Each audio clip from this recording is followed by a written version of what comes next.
My name is Harrison Parsons, and I need help with my ollies. I have trouble trying to do the ollie while I'm rolling.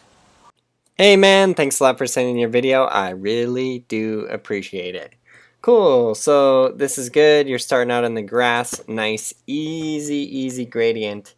Right in the grass, starting it out just right there. Let's see what we got going on here. Well, your board comes off the ground quite a bit. That looks very good. It's hard to see what your front foot is doing because it kind of goes out of the screen. But yeah, let's see what we got here. Take it to the next step. The ollie is the only trick that I can do. I can't do anything else. And that was the ollies on grass, so I'm going to go to the concrete. Cool. So this is a really cool video actually because it shows the difference between your ollies on grass and your ollies on concrete. It's fascinating to me. Your ollie on the grass was higher, but it should be harder to ollie higher on the grass. So there's definitely some change here, and I don't think it's just the surface. I think it's probably more of you're being a lot more cautious once you hit the cement. Because if you did the exact same thing you did on the grass on the cement, you probably would have ollied twice as high as you did on the grass when you take it to the cement, because the cement is a harder ground which your board can snap off of easier, and you should and will go higher. But I would assume that there's something you're doing different with your front foot. However, it's very hard to see what you're doing with your front foot because it's totally out of the screen. Now that ollie wasn't bad, you got pretty high. I've been skating for about almost a year. I'm gonna try rolling now.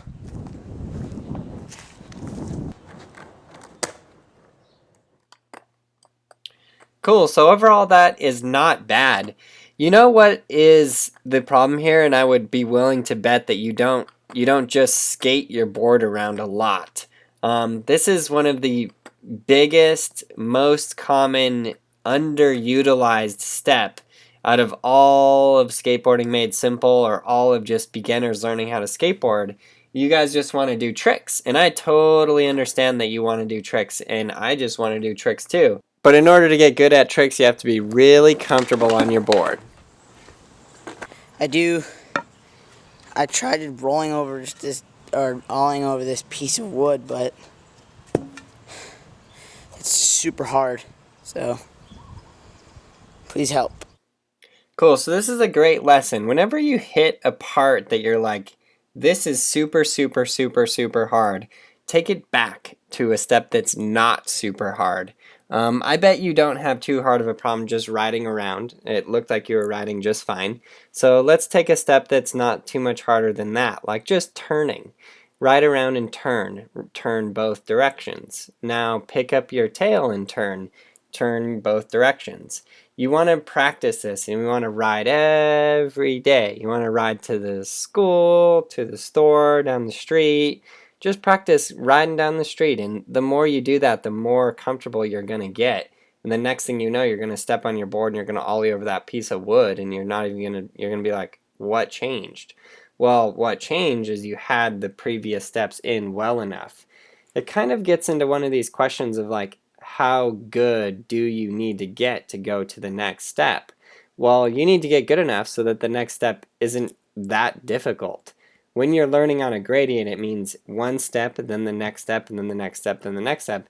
If you hit too hard of a step where you're stuck and you can't do it, well, you got to take it back. You got to go back into one of the steps where you were doing really well, and you got to continue practicing that step until you can do it so well you don't even have to think about it. You can do it with your eyes closed. You don't have to even like put any effort into riding around, because right now it looks like you're shaky enough with your riding to where that when you try to put an ollie in there, it's super hard. And if you were comfortable enough with your riding, you would be able to just barely even try and pop over that piece of wood for sure. Because just snapping your tail on the ground, not even doing a real ollie with your front foot doing that motion right here, will take you over that piece of wood for sure.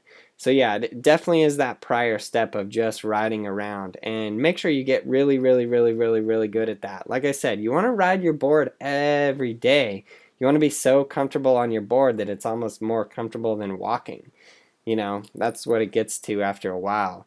Other than that, you just follow the steps in the videos. I mean, I'm sure you've watched the How to Ollie Higher tutorial, or if you're using Skateboarding Made Simple Volume 1, that is the best. It does take you through every single step, including all of the steps prior to the Ollie that you would need to go through. So yeah, definitely just keep practicing, skate every day, but you have to be riding, pushing, turning, stopping on your board, all of the above, and get super good at that. Then come back to the Ollie and you'll master it for sure. For any of you guys looking to master skateboarding, get Skateboarding Made Simple. There are 5 volumes. It's all available on iTunes as iBooks as well.